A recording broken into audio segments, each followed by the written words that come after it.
Your ukulele with you? No, I brought nothing. You brought nothing. Right. Well, let's. I could go and get it. I only live about 5 minutes away, but I don't think we'll have time tonight for this. Well, let's. For my musical endeavours. Let's give it up for Mr. John Fowley, everybody.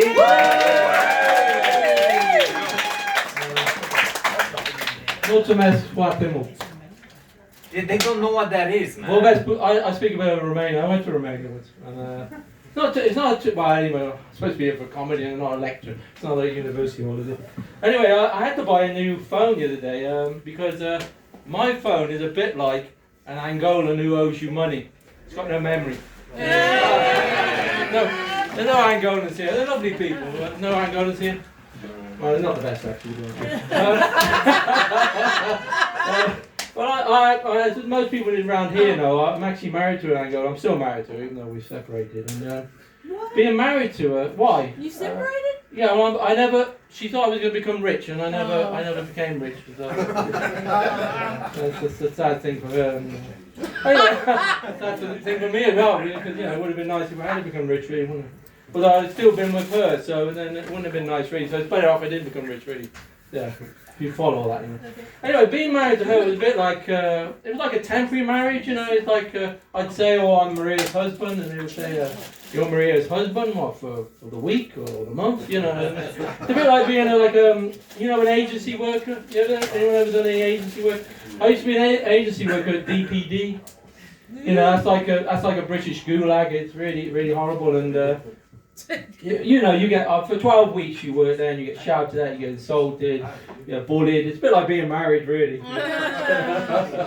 Anyway, and then my marriage became like a 0 hours contract. I mean, in the bedroom, I never really had much sex after a couple of years with her. And then, but I did see a pub up the road, which I thought might have helped when we were having this trouble because of the pub up the road called The Bush Revived. You ever seen that? Yes!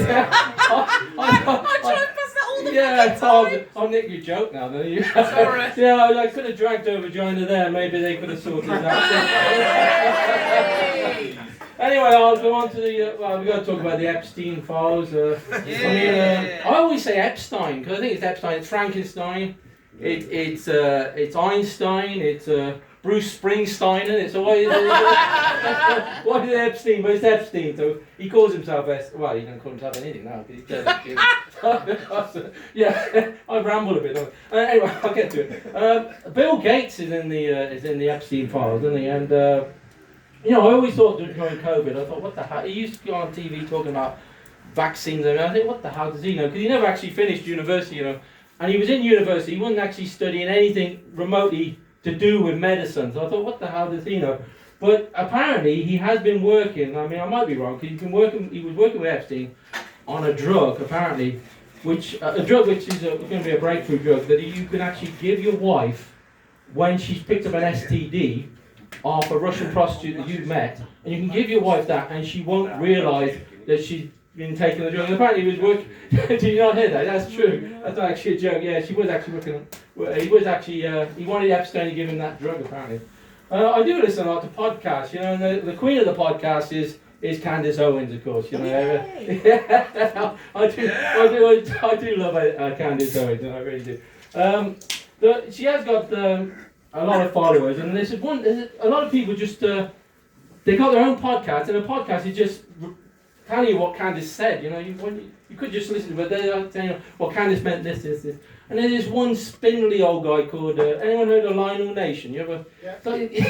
He's like a spindly old 60-year-old guy, and he said, well, Candace today said this, and Candace, you just know he's been wanking off over Candace videos for about 3 hours, then he pops on the podcast, and he gives his opinions. I know he does that, because I'm doing that myself. Yeah. But it's a beautiful story in a way, the Candace Owens story. This young black lady, and she rises up and she gets given this job by this rich white millionaire, and then he sacks her. And he thought, this was Ben Shapiro, he thought that Candace was going to be finished. He thought she was going to be like, try her hand at doing a rap record or something, and it would fail. And she'd end up working in a hair salon in Compton or something. But it turned out the other way, and she ended up having a podcast that was actually far more popular than Ben Shapiro. But Ben Shapiro still calls her an idiot. She said the other day, she said, well, if I'm an idiot, maybe he should try it, because I've got a better business than he's got now, yes. So, anyway, people say I look Jewish, you know. I've been told I look Jewish before now, but unfortunately, my bank account doesn't look Jewish, you know. But, I mean, the Israelis, they do complain that we're doing this, and people complain, and when worse things happen, it's true in a way, worse things happen in the Congo and places like that, and no one said anything. But I think it's mainly because Jewish people are very intelligent, and we kind of expect better out of them, you know, than we do out of other people. And, I mean, it's a bit like if you ran, I mean, you wouldn't expect Einstein to be breaking into some Arab house and chasing out the house or something, would you? You expect, like, you do sort of expect something different.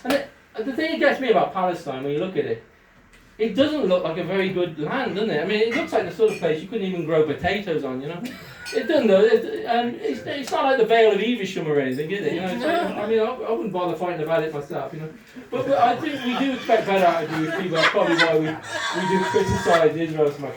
I mean, the other day I saw a Mormon missionary, and he was Chinese, and it just seemed like, I felt like saying to him, look, I thought you'd have more brains than that, you know. But it's a bit like stereotypes, you know, like when an Irishman walks into a pub and he gets a mineral water, it doesn't quite, you know, you think, that doesn't quite fit, does it? Anyway, this is an audience part. Actually, a lot of my jokes could be well, never mind. This is an audience participation joke.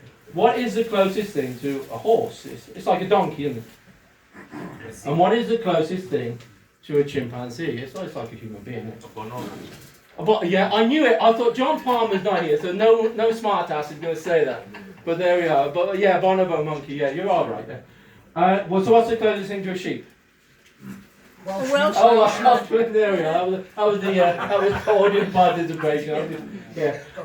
Over the Christmas period, my landlord actually went to Ghana over the Christmas period, but his wife, her brother came over, a real nice, charming guy. But have you ever noticed when foreigners come to the UK, they have to cram everything in, or whenever you go abroad, you have to cram everything in, you know, you have to get up early, go to bed late, all this sort of thing, unless you're visiting Craigley Heath.